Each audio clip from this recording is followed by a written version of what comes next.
Picture this. It's March 23rd, 2021. A ship the length of 4 football fields, fully loaded, 220,000 tons of steel and cargo, enters a narrow waterway in the Egyptian desert. And then it gets stuck. Not slightly, not a little. Completely, catastrophically, diagonally wedged across the entire width of one of the most important shipping lanes on planet Earth. In 6 days, that single ship held up $9.6 billion in global trade, every single day. And that's when most of the world finally understood something they probably should have understood a long time ago. This canal doesn't just move ships, it moves the world. Today, we're going deep on the Suez Canal, 193 kilometers of man-made waterway that connects the Mediterranean Sea to the Red Sea, cuts through the Egyptian desert, and quietly controls roughly 12 to 14% of all global trade. We're talking about its impossible construction, the colonial power grabs, a war that humiliated 2 empires, a ship that broke the internet, and what happens if this canal ever closes for good. Let's go. To understand why the Suez Canal matters so much, you need to understand what the world looked like without it. For centuries, if you wanted to move goods between Europe and Asia by sea, you had one real option.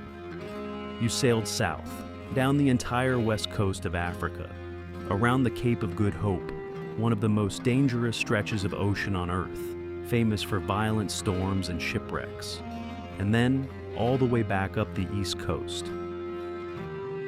We're talking about adding thousands of extra miles to every single journey, weeks, sometimes months, of additional sailing time, ships lost, cargo spoiled, sailors dead. Oh, and here's the maddening thing. If you looked at a map, you could see the solution. Right there. A thin strip of land, the Isthmus of Suez, separating the Mediterranean from the Red Sea. Just dig through it. Simple idea, absolutely brutal execution. Here's something most people don't know. The idea of connecting these 2 bodies of water is ancient. We're talking Pharaoh Necho II around 600 BCE. He reportedly began digging a canal linking the Nile to the Red Sea. Ancient texts suggest it may have even been completed under Persian ruler Darius the Great. There's evidence that a version of this canal operated on and off for centuries. The oldest artificial navigable canal in the region was likely built around 250 BCE, sometimes called the Pharaoh's Canal, connecting the Nile Delta to the Red Sea through a series of waterways. But these early canals were never quite right, too shallow, too dependent on the Nile's flood cycles, and eventually they silted up, forgotten. The dream went dormant for over 1,000 years, until the 19th century when the Europeans arrived, and they really wanted a shortcut to Asia. Enter Ferdinand de Lesseps, a French diplomat with zero engineering background and an absolutely insane amount of confidence. After years of political lobbying, he secured a concession from the Egyptian government in 1854 to build the canal. The Suez Canal Company was formed, majority French-owned, with Egypt holding a significant share. Construction began in 1859. What followed was one of the most grueling engineering projects in human history. The workforce was enormous. At peak construction, over 30,000 workers were on site. For years, much of the labor was forced. Egyptian peasants conscripted under a system called corvée, compelled to dig by hand in brutal desert heat. International outcry eventually ended the forced labor system, but that just forced the project to mechanize faster, importing dredging machines from Europe that could excavate what thousands of human hands once did. 10 years. 10 years of digging through 193 kilometers of desert, connecting 3 natural lakes along the way. Lake Menzala, Lake Timsah, and the Bitter Lakes. On November 17, 1869, the Suez Canal officially opened. It was the engineering marvel of the age. Dignitaries, royalty, and heads of state sailed through in a grand ceremonial convoy. Fireworks, opera, celebration. The world had a new shortcut. Almost overnight, the math of global trade changed completely. The journey from the Suez Canal to Rotterdam, one of Europe's busiest ports, now took roughly 11 days. Without the canal, around the Cape of Good Hope, add at least 26 more days. Think about what that means in terms of fuel, crew wages, food, time, and risk. The canal wasn't just convenient, it was economically transformative. Britain quickly recognized this. In 1875, the British government bought the Egyptian Khedive's shares in the Suez Canal Company, making Britain the single largest shareholder. The canal became a lifeline to Britain's colonies and to the oil fields of the Persian Gulf. Control of the canal wasn't just about shipping, it was about power. Whoever controlled the canal controlled the flow of goods, and increasingly oil, between continents. Egypt had helped build this thing with its own land and its own people's labor. And yet, for decades, it was run by European interests, for European benefit. That resentment would eventually boil over. By the 1950s, Egypt was a newly independent republic, and its president, Gamal Abdel Nasser, was one of the most charismatic, defiant leaders in the Arab world. Nasser had a vision, the Aswan High Dam, a massive infrastructure project that would control the Nile's flooding and provide electricity for millions of Egyptians. He needed foreign funding, and he approached both the United States and Britain. They agreed. Then they withdrew, citing Egypt's growing ties with the Soviet bloc, including in an arms deal with Czechoslovakia. Nasser's response was swift, calculated, and historic.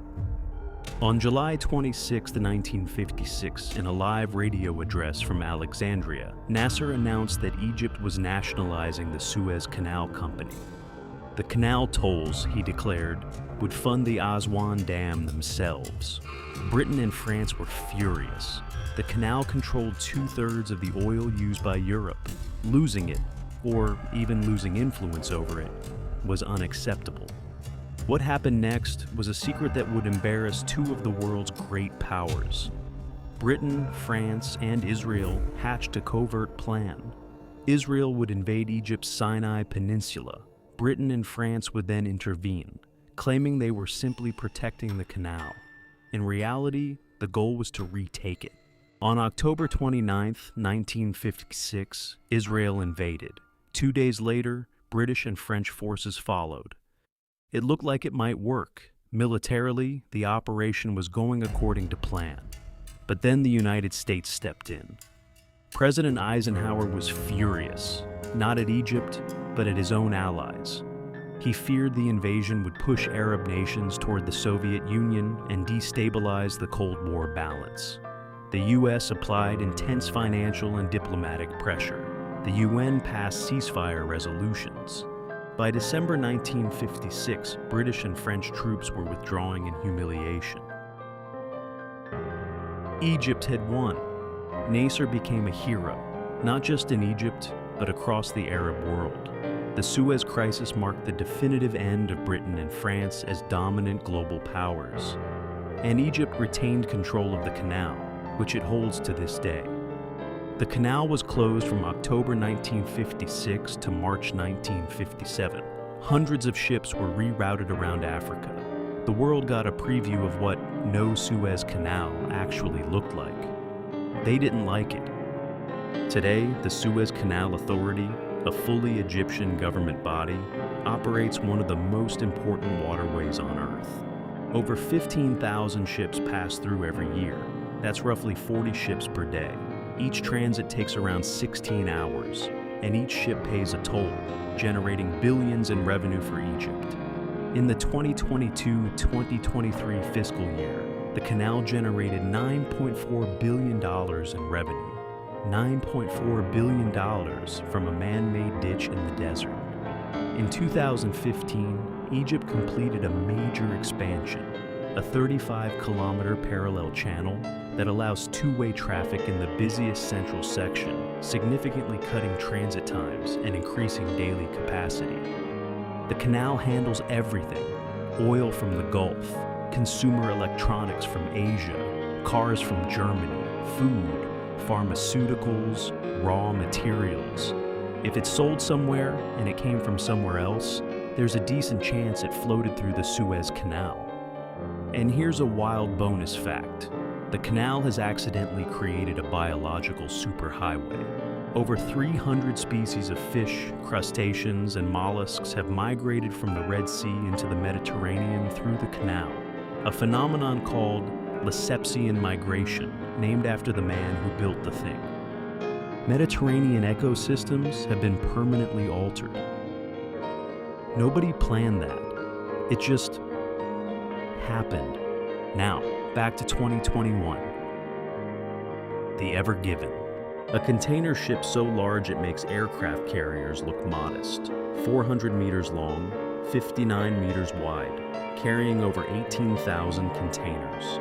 On March 23, 2021, during a sandstorm with strong gusts, it ran aground, wedging itself diagonally across the entire width of the canal. And it did not move. For 6 days, one of the most critical arteries of global trade was completely blocked. Over 400 ships queued up on both ends, unable to pass.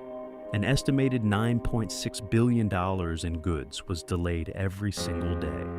The images went viral. A tiny excavator nibbling at the bow of a mountain of steel became one of the most memed images of the year.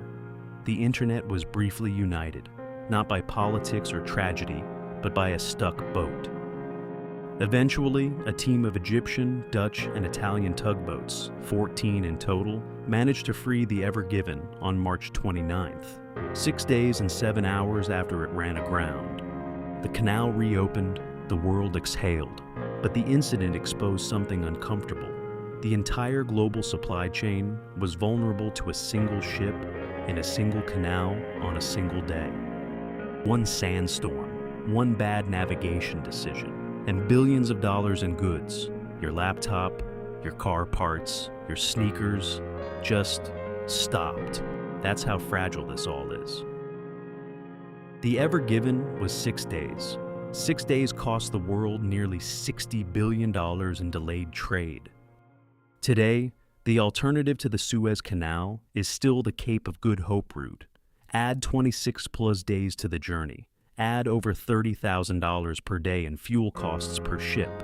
That cost gets passed, you guessed it, directly to you, the consumer. The canal isn't just convenient. It is load-bearing infrastructure for civilization as we know it. And in a world of rising geopolitical tension, climate threats to shipping lanes, and Houthi attacks on Red Sea vessels, which began causing major shipping disruptions in 2023, the question of the Suez Canal security has never been more urgent. Here's the thing about the Suez Canal. It's a 193-kilometer ditch. It took 10 years and thousands of lives to dig. It sparked a war that ended 2 empires. It's been blocked, closed, nationalized, and fought over. And every single day, without most people ever thinking about it, it quietly moves 12% of world trade through a strip of Egyptian desert. It's one of those things that only becomes visible when it breaks. And now you know.